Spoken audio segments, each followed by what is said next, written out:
warahmatullahi wabarakatuh. Alhamdulillahirabbil alamin alladzi arsala rasulahu bil huda wa dinil haqq liyudhhirahu 'ala dini kullihi wa kafa billahi shahida. Asyhadu an la ilaha illallah wa la syarika lahu wa asyhadu anna Muhammadan abduhu wa rasuluhu la nabiyya ba'dah. Jamaah sekalian rahimakumullah, alhamdulillah kita panjat bersyukur pada Allah Subhanahu wa taala.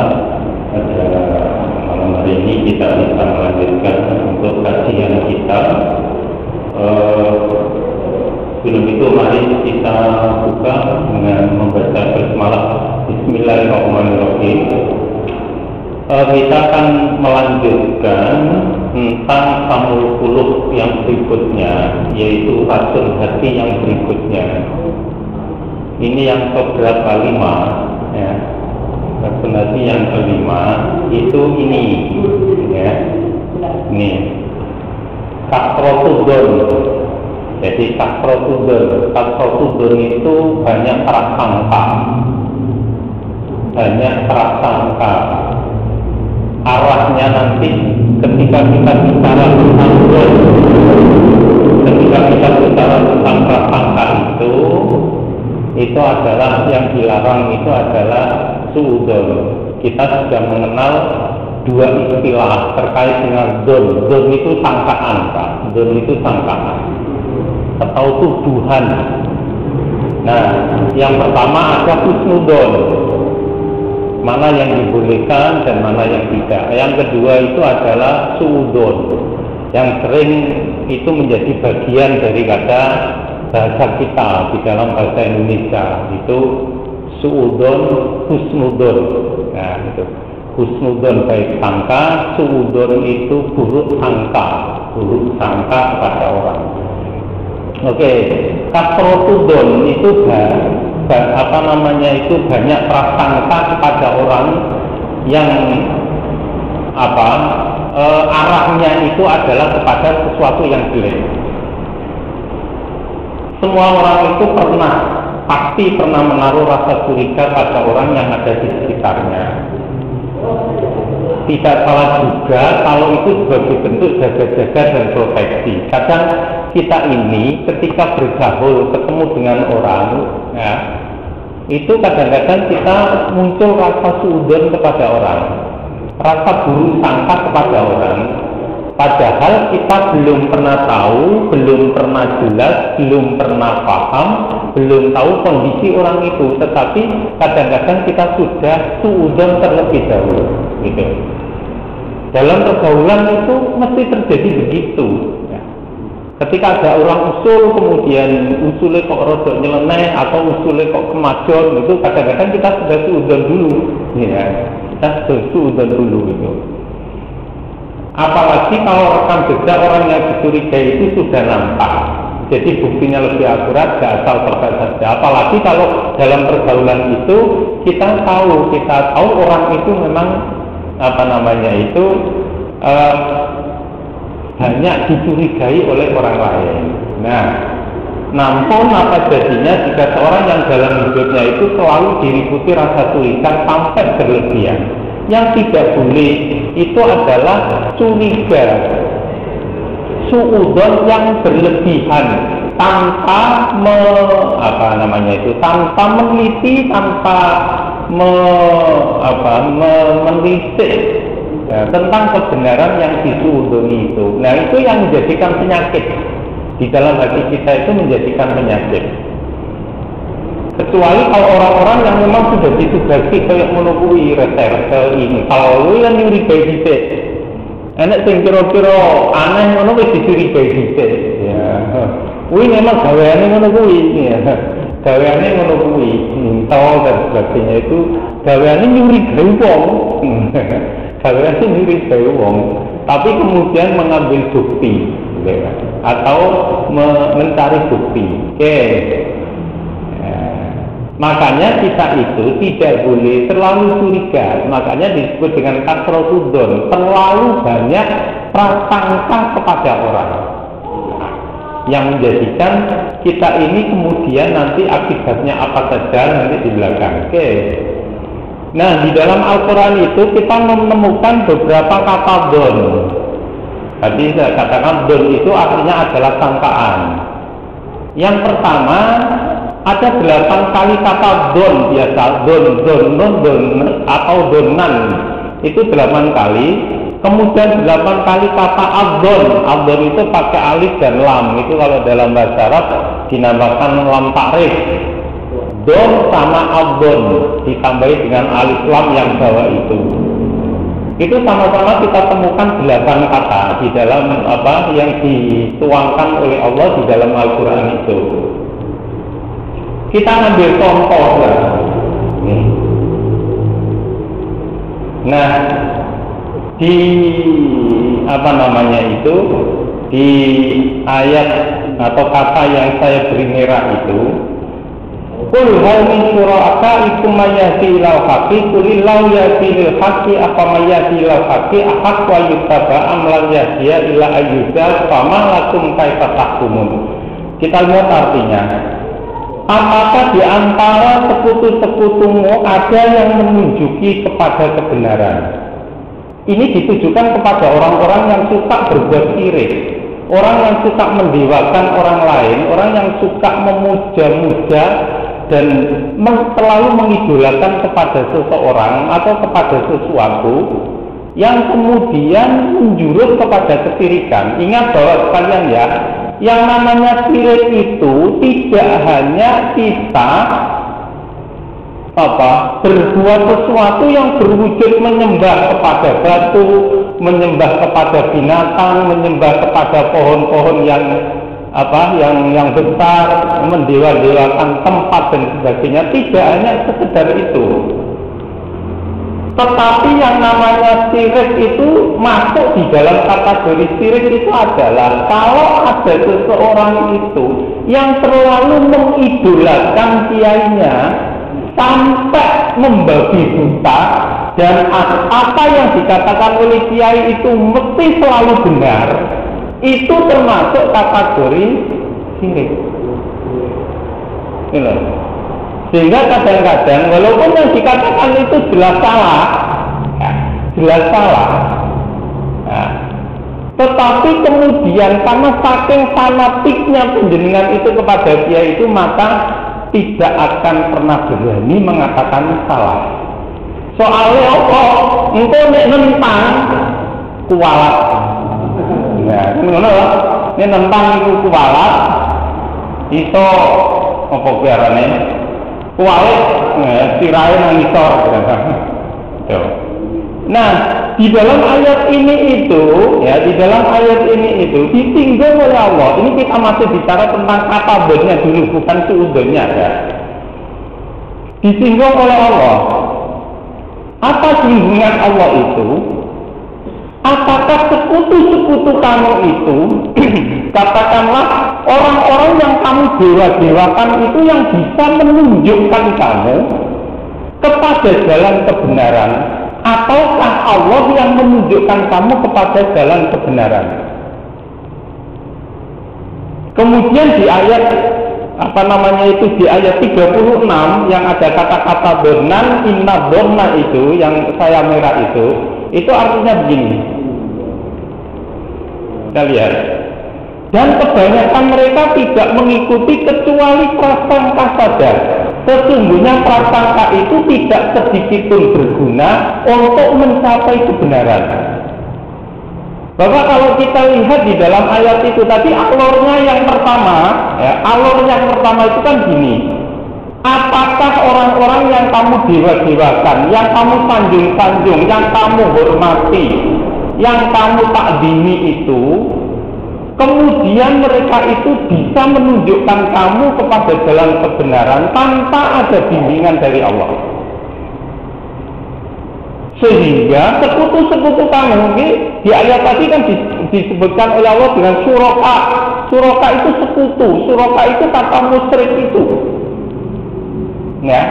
Jadi kalau penjenengan itu misalnya saking fanatiknya pada Pak Amir, dewa-dewanya Pak Amir, itu namanya penjenengan itu menjadikan Pak Amir itu suraka sebagai sekutu. Penjenengan saking fanatiknya kepada saya, itu berarti penjenengan itu menjadikan saya itu suraka. Sehingga kadang-kadang apa yang saya katakan itu selalu penjenengan benarkan, walaupun kok itu sebenarnya tidak benar. Karena saking khawatir, ya toh, saking takute, engko nek aku bantah kualat. Nah, ngerti lho ya. Nah, di dalam ayat yang 36 itu kemudian disinggung oleh Allah begini, dan kebanyakan mereka tidak mengikuti kecuali prasangka don. Artinya apa? Apa yang diikuti oleh pengikut-pengikutnya itu kepada kiainya, kepada surokaknya itu, kebanyakan mereka itu bukan berangkat dari ilmu yang hak, bukan berangkat dari ilmu dan hidayah yang benar, tetapi kebanyakan karena don, karena prasangka. Padahal di dalam menjalankan agama itu tidak boleh berangkat mengamalkan ajaran agama itu, tidak boleh berangkat dari don, tetapi berangkatnya harus dari keyakinan yang benar. Tidak boleh kita itu beragama, menjalankan agama itu karena sangkaan. Lalu dia itu ngene, aku yang melu ngene. Ketoke bener, aku yo melu. Kok kan ketoke, Pak? Itu namanya don, itu namanya. Makanya di ayat lain kan disinggung wayat sabuna annahum yustinuna sum'a, dan mereka menganggap bahwa yang mereka lakukan itu perbuatan yang baik, itu anggapan orangnya, bukan anggapan Allah. Makanya itulah pentingnya ilmu itu di situ. Pentingnya ilmu kita di dalam beragama itu di situ, sehingga apa yang kita lakukan, ibadah yang kita lakukan, sikap hidup yang kita lakukan bukan karena prasangka, ketoke api, koyoke api, tetapi karena keyakinan bahwa itu adalah benar. Nah itu, jadi di dalam beragama itu memang harus begitu. Nah, orang yang tidak berilmu itu mengikutinya, ya, mengikutinya itu dong berangkat dari sangkaan. Jadi tadi koyo apik, ketoke apik, kok apik kalakoni, kan gitu. Nah, itu tidak boleh dalam beragama begitu. Sesungguhnya prasangkaan itu tidak sedikit pun berguna untuk mencapai kebenaran. Ya. Oke, ya, kata-kata don itu yang pertama. Contoh ayat lain yang semakna, penjenengan bisa lihat di dalam surat An-Najm 27-28. Bahkan di dalam ayat 28 itu wa ma lahum bi min ilmin illa tabi'una illa dhanna wa inna dhanna la yughni minal haqqi syai'an. Tidaklah mereka mengikuti sesuatu kecuali hanya sangka-sangka saja, kira-kira kok. Nah, padahal kira-kira itu tidak berfaedah sedikit pun terhadap kebenaran. Mila itu pentingnya penjenengan ngaji, pentingnya penjenengan berilmu. Ketika kita ngaji, ketika kita berilmu, ketika kita tahu, maka yang kita amalkan itu boten don malih, boten sangka-sangka malih, tetapi berdasarkan ilmu. Nah itu loh. Nah, ini contoh kata don yang dipakai oleh Allah di dalam Al-Quran. Lanjut. Nah sekarang yang terkait dengan judul kasrotudon. Yang dilarang itu adalah, yang termasuk racun hati itu adalah memperbanyak prasangka buruk. Ini ayat yang paling populer, Pak, ya. Ya ayyuhalladzina amanu tanibu katsiran minadh-dhunni. Hai orang-orang yang beriman, jauhilah kebanyakan purbasangka, kecurigaan. Nah, jauhi. Jadi langsung itu jauhi, memperbanyak prasangka, karena sebagian besar dari prasangka itu adalah dosa. Apalagi kalau orang yang nggak suka, wong ini ra seneng, Itu kan mesti wong ra seneng karo wong itu mesti saapi-api wong kuwi mau mesti darani kuwi menungso.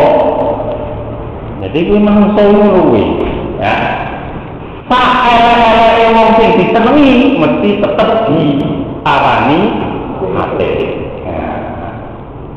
Ngono Bapak sih ya. Jenengan ngarani aku menungso seneng karo aku ya aku ya api terus ngono. Mana jenengan gak seneng karo aku, ya aku mbok sembarang jungkir wae mbok salat dikira panjenengan mesti ngarani ya elek. Menungso iki ngono kuwi. Nggak. Makanya sulit kita akan berbuat untuk berpikiran kita itu yang betul-betul objektif. Oke ya. Jadi di situ itu langsung, wahai orang yang beriman, jauhilah memperbanyak dzon. Inna ba'dadh-dzanni ismun. Sesungguhnya sebagian sangkaan itu adalah dosa. Ada sangkaan yang kadang-kadang benar, tetapi yang banyak sangkaan itu adalah menjurus kepada dosa. Di situ ada kata inna ba'dun itu artinya sebagian. Sebagian ulama mengatakan ba'dun itu sebagian besar. Sebagian besar. Ada yang mengkalkulasi secara matematis itu ba'dun itu 70 sampai 80% itu salah. Sebagian besar salah. Artinya sebagian besar kalau kita nyangka orang suudon kepada orang, maka 70 sampai 80% sangkaan kita itu adalah salah. Yang kemudian menjurus kepada dosa. Makanya Islam itu sangat hati-hati. Ketika ada pencurian, dia tidak memunculkan suudon, maka kemudian harus ada saksinya. Harus ada buktinya. Kalau di dalam hukum positif kita KUHP minimal dua alat bukti, kan betul? Ketika ada orang yang kita suudoni berbuat zina, maka penjenengan itu tidak boleh serta-merta langsung muncul, oh kamu sudah selesai melakukan zina. Kalau penjenengan begitu, ya, kalau penjenengan mengatakan begitu tanpa bisa mendatangkan saksi, maka penjenengan yang kena hukum cambuk ping 80. Makanya aja gampang-gampang nuduh wong. Enek wong lanang karo rondo. Wis tak tuntune rondo ya. Metu teko omah. Bukan suami, bukan istri. Penjenengan langsung curiga, oh wong kuwi bar nglakoni zina misalnya. Tetapi penjenengan nggak bisa mendatangkan buktinya, maka penjenengan yang kena cambuk. Buktinya apa? Kalau di dalam Al-Quran itu jelas, penjenengan harus bisa mendatangkan 4 orang saksi. Main gebuk, nanti wong tak kampung dia pak, lu apa? Lu apa? Kalau saksinya hanya 1 atau 2, bagaimana Pak? Jadi tombol senajanya saksi itu ngomong nih, orangnya berani sumpah, berani saksi kalau orang itu melakukan zina. Nek saksi itu loro, gak iso. Padahal jelas melakukan Pak. Maka sebaliknya orang yang menuduh itu harus dihukum. Itulah Islam dalam langkah untuk menjaga harkat dan martabat manusia, biar antara manusia itu tidak saling selalu gampang untuk suudon. Jadi tidak gampang untuk suudon. Oke. Jadi itu ya, inna ba'dadh-dzanni ismun, sesungguhnya sebagian besar prasangka itu adalah dosa. Nah, kita lihat 3 hal yang dilarang di dalam ayat itu. Yang pertama adalah memperbanyak dzon. Jadi tidak boleh terlalu banyak menyangka buruk orang lain. Lebih baik kita baik sangka dulu. Nek wong teko, wong aneh nang masjid disuudoni. Wene arep golek opo? Golek sandal anyar. utawa pikiran menjenengan sudah macam-macam. Oh paling nggih ora tau rene mau kuwi saiki kok rene arep nyapa, paling golek taksil. Lah ngono kuwi ya suudon. Mesti suudon. Karena ojo gampang ngono. Karena kita tidak pernah tahu hati orang itu ya. Ya memang kebetulan dia mampir jamaah, mau jamaah kan enak gitu kan. Husnudon dulu gitu kan. Berangkatnya dari husnudon dulu gitu kan. Nah baru kalau nanti melakukan ada bukti lah itu baru kemudian apa namanya itu akan berbeda, husnudon kita itu berbalik gitu kan. Satu yang di dalam ayat itu adalah memperbanyak don. Yang kedua itu adalah tajasus. Tajasus itu apa? Mencari-cari keburukan orang. Digoleki wong liya kuwi digoleki eleke, kancane digoleki eleke, ora tahu digoleki apike. Itu namanya apa? Tajasus. Nah. Jadi selalu mencari kesalahan orang, mencari keburukan orang. Itu tajasus. Kadang kan ada orang yang punya watak seperti itu. Sing dikorek memang gini kok. Kalau kita itu kalau kita itu menggunjing dan mencari kesalahan orang, itu kalau sedang ngobrol itu luwih asik. Nggih lewat SMS, lewat WA. Apa? Oh, ngono ya. Senang melihat orang susah. Jadi itu. Lebih banyak dan lebih asik karena apa? Di situ memang sudah dibumbui kan.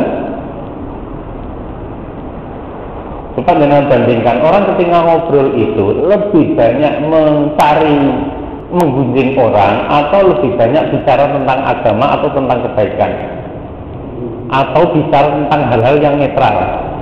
Ya netral itu biasa ngobrol, ngomong, ngalor ngidul wis ngono eta.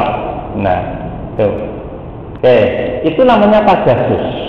Ya, tajasus, golek-goleki kesalahan orang.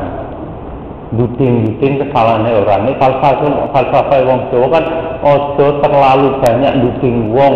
Sebab apa? Kadang-kadang dudinganmu itu luwe akeh balike nang awakmu dhewe. Maka falsafah wong Jawa kan ngene ya. Nggih Pak Yet nggih. Ngene ya. Ini kan siji, tapi sing balik piro? Iya. Ngono. Sing balik piro? Iki balik nang awake dhewe, tajasus. Oh, ya Pak. Sing siji netral enggak? Ya, sing siji netral. Sing siji netral iki. Tajasus. Yang ketiga di dalam ayat itu adalah larangan wala yaghtab ba'dukum ba'don. Jangan kamu ghibah, menggunjing satu sama lain. Nah, jangan kamu ghibah atau menggunjing satu sama lain. Dilanjutkan oleh Allah di dalam ayat itu, ayyuhibbu ahadukum ayyakula lahma akhi maitatan fakarihtumuhu. Adakah seseorang di antara kamu yang suka memakan daging saudaranya yang sudah mati? Orang yang suka tajasus, orang yang suka ghibah, orang yang memperbanyak dzon kepada orang lain, itu diibaratkan seperti makan daging saudaranya, makan bangkai saudaranya. Fakaritumu, padahal kamu sendiri itu jijik. Kamu sendiri itu tidak suka hal yang semacam itu. Itulah. Makanya kita memang harus lebih berhati-hati. Mungkin dalam berucap terutama itu. Ini di Al-Hujurat ayat 12. Lanjut. Nih, ini hadis Rasulullah SAW yang hampir sama dengan ayat tadi. Iyakum wadzonna, jauhilah kamu banyak prasangka. Fa inna dzonna aqdasul hadis. Karena sesungguhnya banyak prasangka itu akdabul hadis. Akdabul hadis itu adalah sebohong-bohong ucapan. Sebohong-bohong akdab itu kalau dalam bahasa Arab itu isim tafdil ya. Tafdil itu lebih. Makanya diartikan dengan sebohong atau ucapan yang paling bohong. Itu don ya, itu don.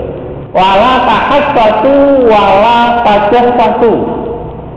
Jangan kamu itu suka untuk tadi tajassus yang tadi mengintai, mencari-cari kesalahan orang, dan janganlah kamu suka untuk kalau tahasus itu artinya hampir sama dengan yang pertama yang ada di dalam Al-Hujurat tadi.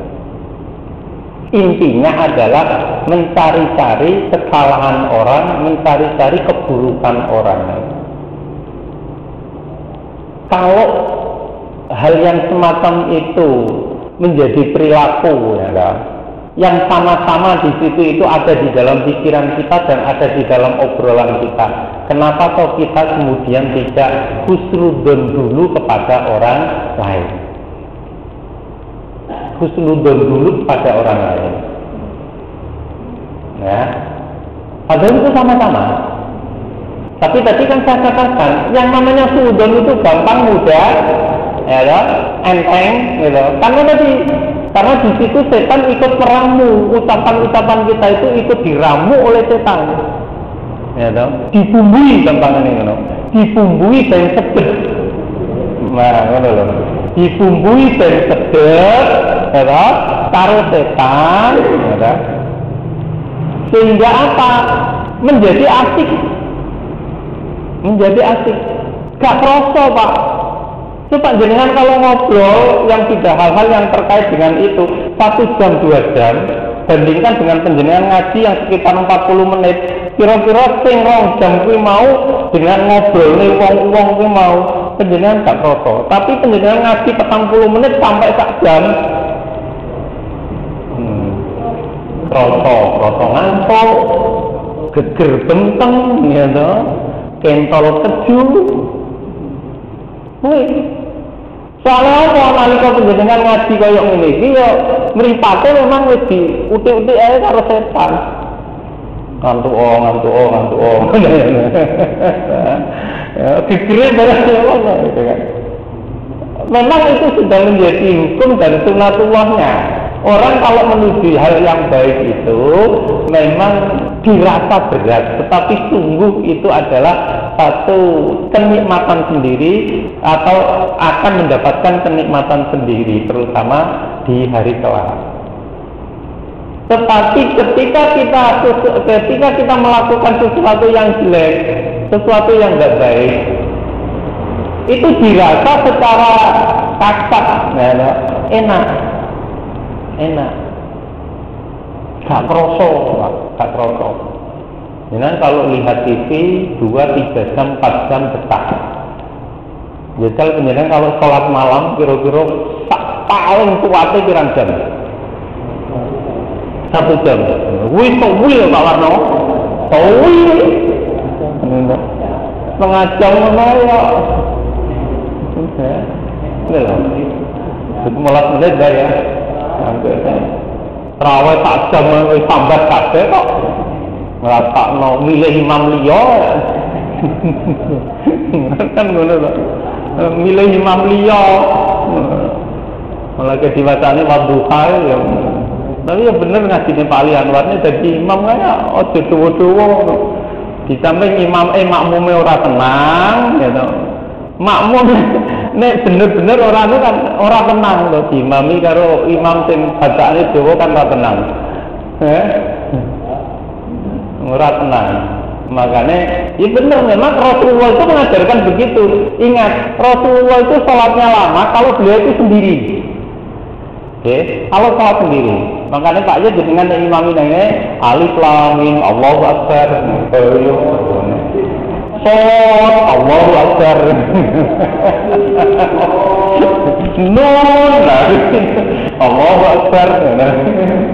Allahu takwa.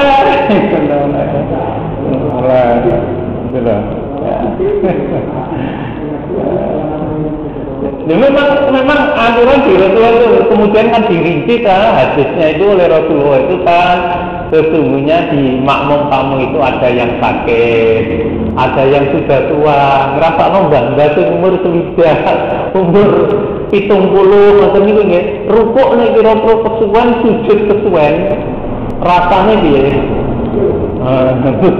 Teng-teng ngono. Nek Mas Naim itu lagi 17.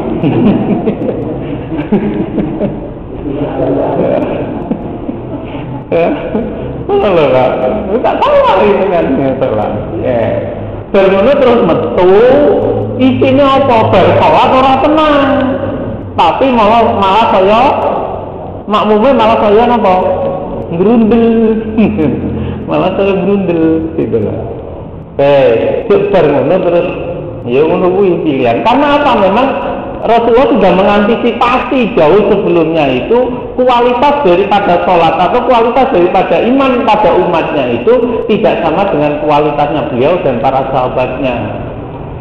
Tuh. Beliau sholatnya lama, tapi kalau kita beda lagi, cuma nanti tergantung daripada kekhusyuan itu. Ya, jadi memang kita harus betul-betul membaca hal-hal yang semacam itu dengan teliti. Oke. Contoh hadis usrudon, tadi kan yang di atas itu kan usrudon terus itu. Contoh hadis yang usrudon itu adalah ini. Rasulullah SAW itu sebelum beliau meninggal itu berpesan dengan 3 hal. Ini 3 halnya, tapi di dalam beberapa hadis ini hanya diambil 1 itu. Nah, apa pesan Rasulullah? Nih, la yamutu ahadukum illa wa huwa yuqsimu dzanna billah. Jangan kamu mati kecuali husnudzon kepada Allah. Nih. Artinya apa? Mungkin ketika kita akan mati, ya dah, ketika kita akan mati, atau ada orang yang ketika akan mati itu terlalu banyak suudzon kepada Allah. Sudah sakit parah, sudah sakit bertahun-tahun, sudah banyak berobat, sudah habis hartanya. Akhirnya apa? Kemudian dia banyak suudzon kepada Allah.